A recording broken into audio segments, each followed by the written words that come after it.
Supreme court और collegium आजकल खूब चर्चा में है।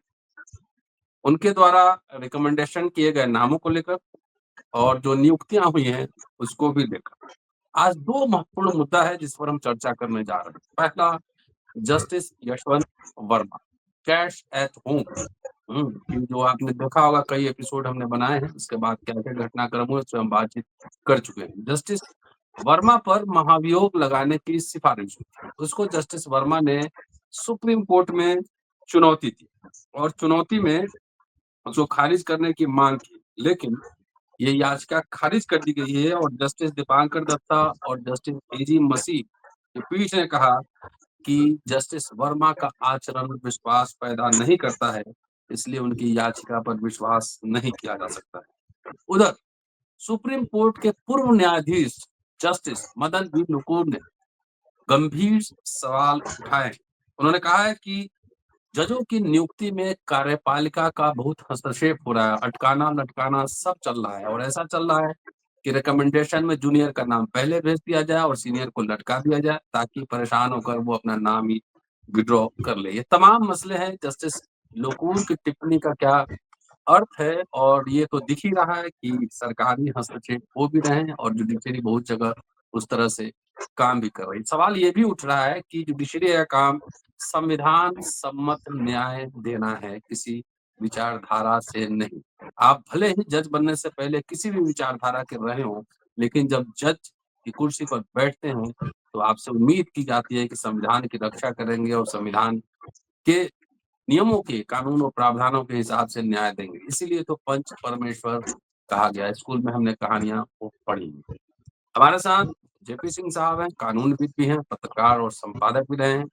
तो चलते हैं सीधे, और चूंकि जुडिशरी में इनकी दिलचस्पी ज्यादा है तो अंदर की क्या बात है जरा समझने की कोशिश करते हैं और जस्टिस लोकुर के बयान के मायने क्या है। स्वागत है सर, नमस्ते जी सर। यशवंत वर्मा पर जो राज्यसभा या लोकसभा में जहां भी है वो भी कंट्रोवर्सी में है, क्योंकि धनखड़ साहब ने महाभियोग का प्रस्ताव स्वीकार किया था और अब सरकार कह रही है कि उन्होंने नहीं स्वीकार किया था, उन्होंने केवल वो प्रस्ताव दिया था, उन्होंने उस पर कोई ऑर्डर नहीं किया था और लोकसभा से ये इनिशिएट होगा। इस बीच में कपिल सिब्बल और वकीलों की बड़े वकीलों की टीम ने इसको जो है सुप्रीम कोर्ट में चुनौती दी थी यशवंत वर्मा की ओर से। तो मामला राज्यसभा में या लोकसभा में फिलहाल रुक गया था कि भाई पता नहीं क्या आउटकम हो। तो उसमें दो मुद्दे तो कई उठाए थे, लेकिन दो मुद्दे प्रमुख थे। एक तो ये कि जो क्या कहते हैं चीफ जस्टिस संजीव खन्ना ने राष्ट्रपति और प्रधानमंत्री को रेफर कर दिया था, तो उन्होंने उसको चुनौती दी थी, और दूसरा उन्होंने जो कमेटी ने जो अपनी फाइंडिंग दी उसको चुनौती दी। तो जस्टिस दीपांकर दत्ता और जस्टिस मसीह ने ये मामला खारिज कर दिया आज जी। लेकिन हम आपको याद दिलाना चाहते हैं कि कॉलेजियम,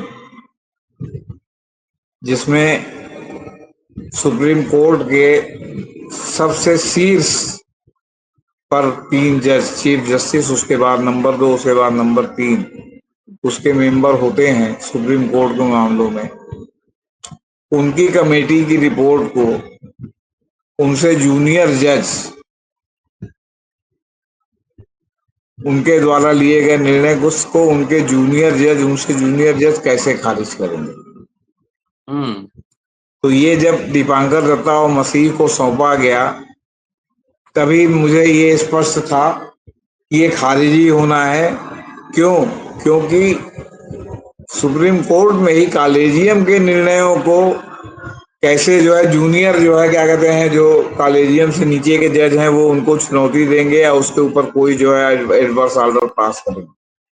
आप और हम कल कॉलेजियम की नियुक्तियों पर बात कर रहे थे। जस्टिस विक्टोरिया गौरी की बात आई थी, एल विक्टोरिया गौरी की, जिसमें उनकी नियुक्ति को जो चुनौती सुप्रीम कोर्ट में दी गई थी और उसको जो सुनने वाले जज थे तो उस समय वो जूनियर जज थे, मतलब कॉलेजियम से नीचे थे, जस्टिस संजीव खन्ना जो बाद में चीफ जस्टिस हुए और जस्टिस गवई जो आज चीफ जस्टिस हैं, उन्होंने कहा कि हम लोग कॉलेजियम के उस पर जो है कोई ऑर्डर पास नहीं कर सकते। कॉलेजियम जो है वो हमसे सीनियर है, हमारे ऊपर है, तो हम उनके ऊपर कैसे उनके आदेश पारित कर सकते हैं। उन्होंने मामला खारिज किया था। बाकी और भी बहुत सी बातें कही। तो जी, सवाल है कि जो निर्णय संजीव खन्ना और उस समय जो कॉलेजियम में जस्टिस गवई और जस्टिस सूर्यकांत थे, इन्होंने मिल करके जो निर्णय लिया, और जिस तरह, हाँ, उन्होंने एक मामले में जरूर कहा कि जो वीडियो जारी किया गया वो नहीं भी जारी होता तो कोई फर्क नहीं पड़ता था। ये बात ठीक नहीं थी, बस। बाकी उन्होंने इन दोनों मामलों को जो है खारिज कर दिया, और जो सिफारिश भेजी गई थी उस चुनौती को भी जो है उन्होंने क्या कहते हैं, वो उसको भी उन्होंने खारिज कर दिया, और स्पष्ट किया कि इस पूरी प्रक्रिया से याचिकाकर्ता के मौलिक अधिकारों का उल्लंघन नहीं हुआ है। मैंने यशवंत वर्मा के मौलिक अधिकारों का उल्लंघन नहीं हुआ है। चीफ जस्टिस और जांच कमेटी ने फोटो वीडियो अपलोड करने समेत प्रक्रिया के सभी पहलुओं का ईमानदारी से पालन किया था। सुप्रीम कोर्ट ने स्वीकार किया कि वीडियो अपलोड करना एक सही फैसला नहीं था। इस पर कोई कानूनी निर्णय नहीं लिया गया क्योंकि इस कदम के उस समय रहते चुनौती नहीं थी। दूसरा, उनको ये भी आपत्ति थी कि जब आप कमेटी के गठन से सहमत नहीं थे तो आप कमेटी की सुनवाइयों में क्यों शामिल हुए? आपने उसी समय कमेटी को चुनौती क्यों नहीं दी?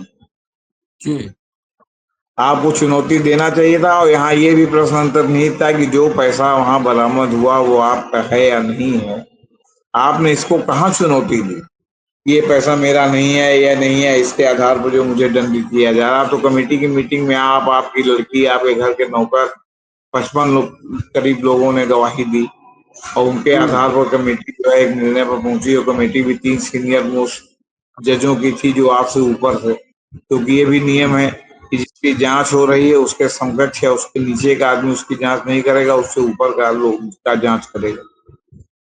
तो ये जो है क्या कहते हैं, उनका कुल मिला के ये निर्णय था। तो इसमें एक नेदुम पारा साहब ने भी एक याचिका दाखिल की थी कि इसके आधार पर जस्टिस वर्मा के खिलाफ एफआईआर होनी चाहिए।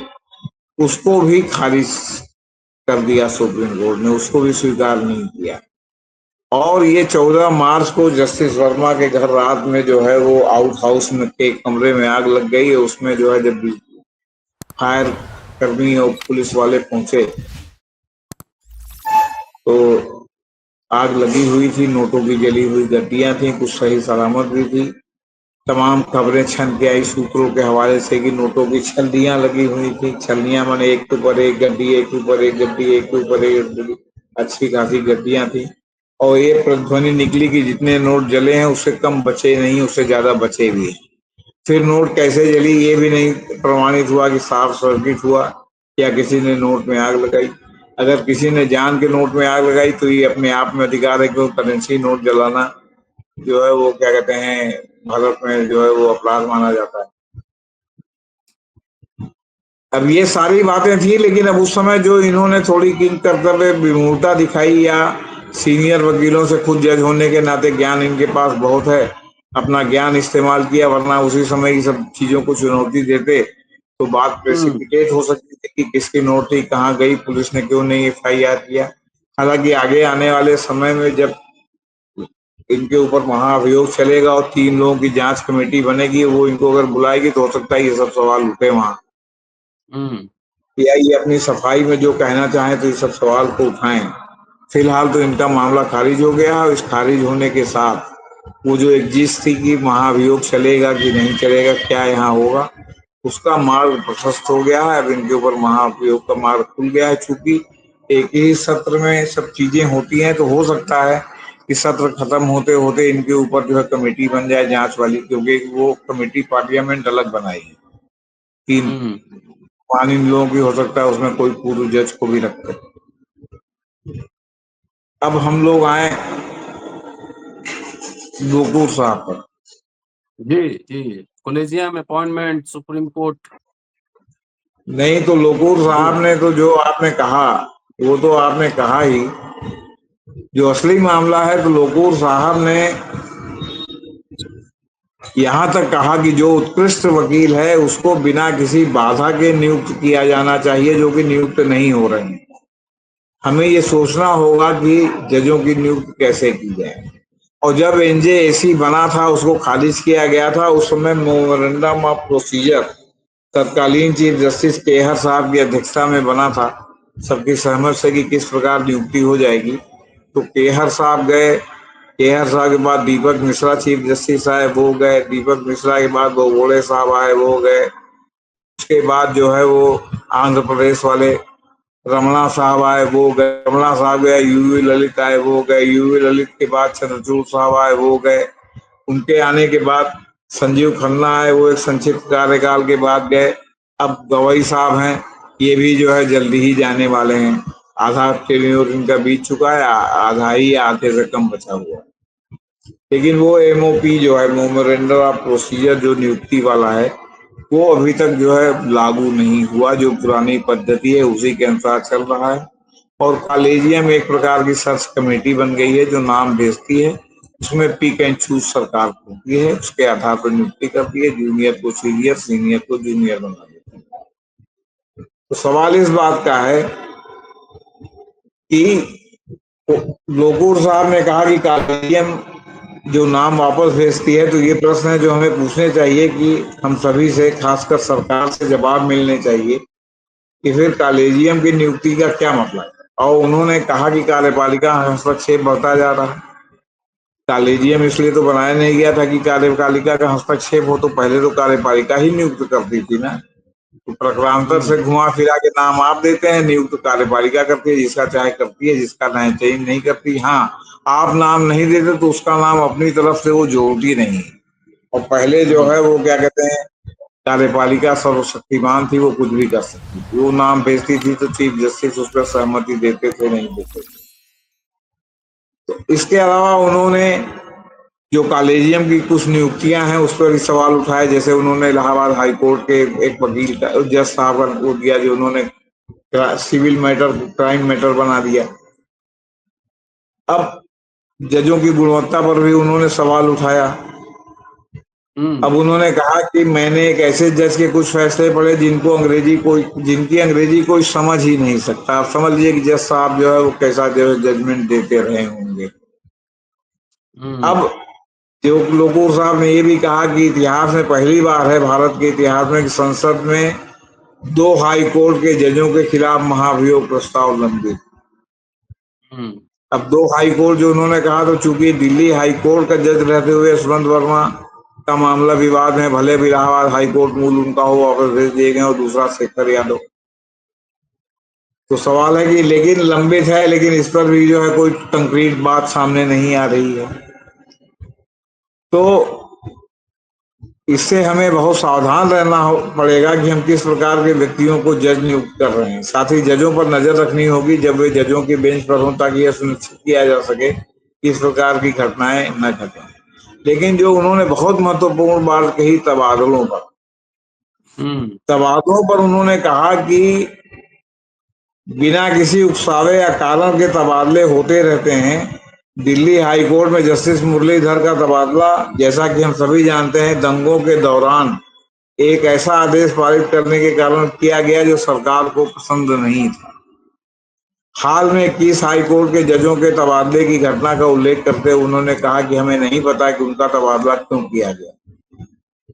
यह केवल न्याय के बेहतर प्रशासन के लिए है, या इसका अर्थ क्या है? अगर जजों में कुछ गड़बड़ है तो क्या यह बेहतर नहीं है कि किसी अन्य हाई कोर्ट में जाने के बजाय न्याय प्रणाली छोड़ दें या छुड़वा दिया जाए? भाई आज यहाँ गड़बड़ है तो दूसरे जगह जाएंगे तो वहां सही कैसे हो जाएंगे? और फिर जो ये कहा जाता है कि यहाँ जाएंगे तो यहाँ उनका जजों के वकीलों के साथ एक नेक्सस है, तो दूसरी जगह नहीं रहेगा।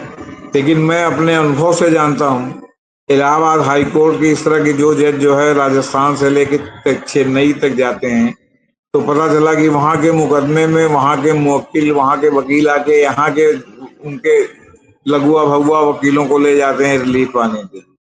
या इलाहाबाद में जो दूसरे हाई कोर्ट के जो है क्या कहते हैं जजेज आते हैं, तो उनके कोर्ट में पता चला उस हाई कोर्ट के जो है वो वकील जो है प्रैक्टिस करने के लिए आने लगते हैं और उनको रिलीफ मिलती है।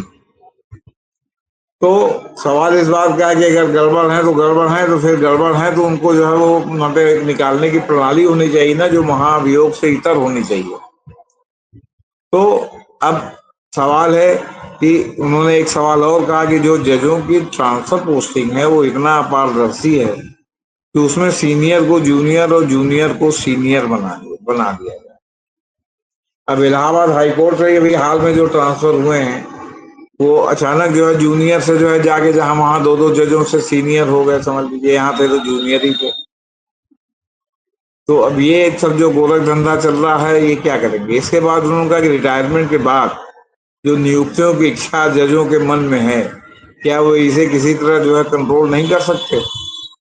उन्होंने अरुण जेटली का ये कथन जो है का हवाला दिया, जिसमें उन्होंने कहा था कि रिटायरमेंट पूर्व निर्णय रिटायरमेंट के बाद की पेशकशों से प्रभावित होते हैं। यानी मैंने भविष्य की संभावना देखते हुए रिटायरमेंट के समय माननीय लोग जो जजमेंट देते हैं वो कहीं न कहीं एंगिल होता है कि उसके आधार पर आगे उनका जो है पुनर्वास किसी हम्म। ट्रिब्यूनल में, आयोग में, किसी में जो है मतलब हो जाए।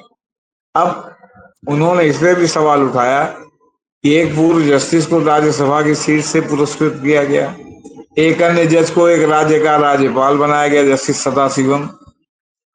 अब जस्टिस सदाशिवम ने भी तमाम फैसले दिए जो सरकार को अनुकूल थे। एक तीसरे जज को दूसरे राज्यपाल का राज्यपाल बनाया गया, हमारे मैंने जस्टिस नजीर।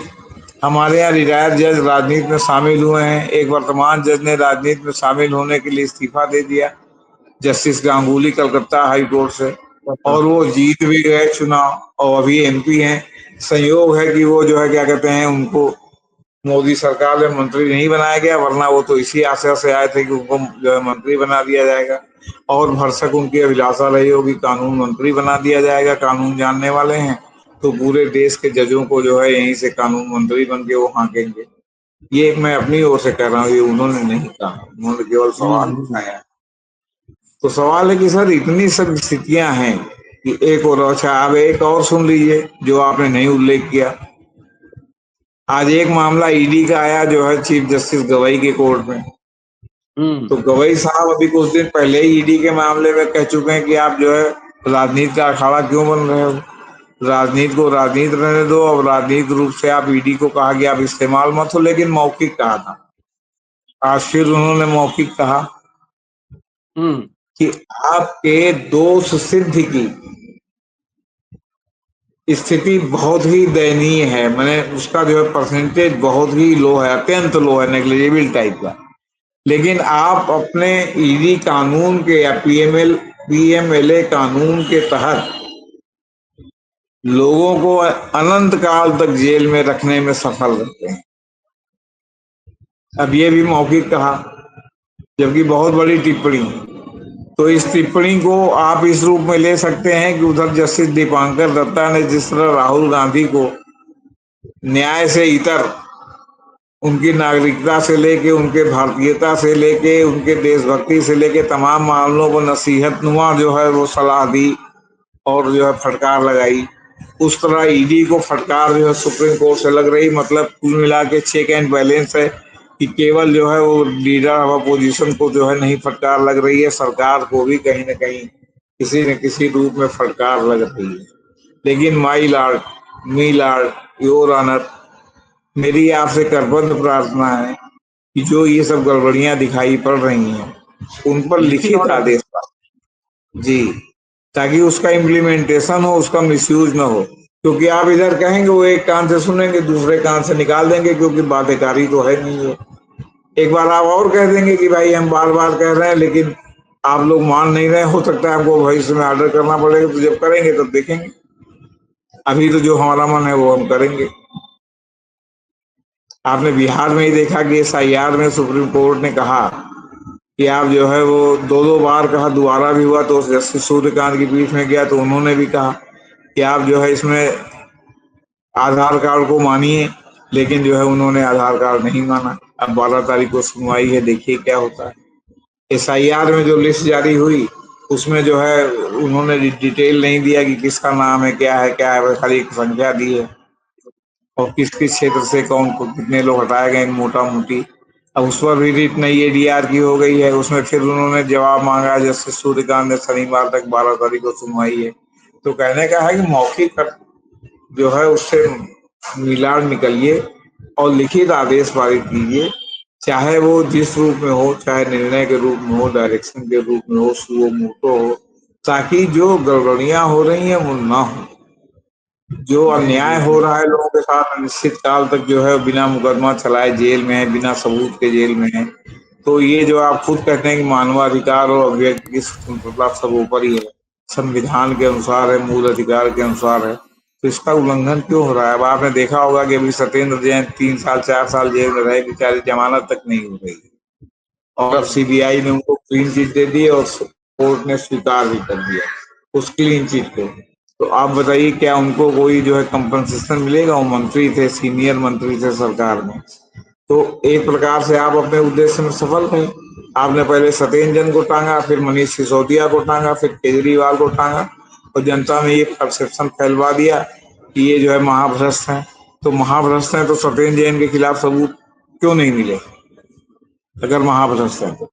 और आप अपने उद्देश्य में इस तरह सफल रहे कि आपने जो है उनको महाभ्रष्ट कह के जनता की नजरों में गिराया, और जनता ने उनको अपनी नजरों में गिराया और वो चुनाव में हार गए, आपकी सरकार बन गई। तो मान्यवर, कृपया जुडिशरी का दुरुपयोग जो है सरकार के हाथ में या विपक्ष किसी के भी हाथ में, सब जुडिशरी का दुरुपयोग नहीं कीजिए।